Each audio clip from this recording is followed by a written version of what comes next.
హరీష్ రావుపై నిప్పులు చెరిగారు యూత్ కాంగ్రెస్ నేతలు. అమరవీరుల స్తూపాన్ని హరీష్ రావు పలువురు ఎమ్మెల్యేలు అపవిత్రం చేశారని మండిపడ్డారు. స్తూపం వద్ద పసుపు నీళ్లతో శుద్ధి చేశారు. హరీష్ రావుకు గన్ పార్క్ ఇప్పుడు గుర్తుకొచ్చిందా అని విమర్శించారు ఎన్ఎస్యూఐ రాష్ట్ర అధ్యక్షుడు ఎమ్మెల్సీ బల్మూరి వెంకట్.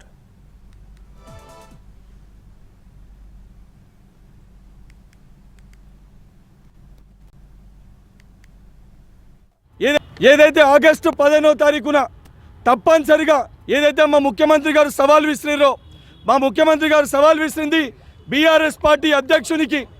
ఏదైతే మేము ఆగస్టు 15 లోపల రుణమాఫీ చేసి తీరితే బీఆర్ఎస్ పార్టీని రద్దు చేస్తారా అని చెప్పడం జరిగింది.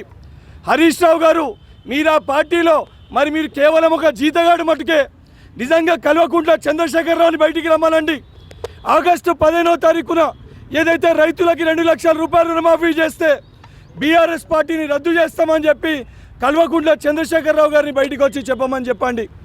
దానితో పాటు ఏదైతే మీరు సమర్పించిన మీ రాజీనామా లేఖని ఎమ్మెల్సీ హోదాలున్న నేను ఆగస్టు 15వ తారీఖున 2 లక్షల రూపాయలు రైతులకు రుణమాఫీ చేసిన తర్వాత నేను బాధ్యత తీసుకుంటా. మీ లేఖని వృధా కానియా.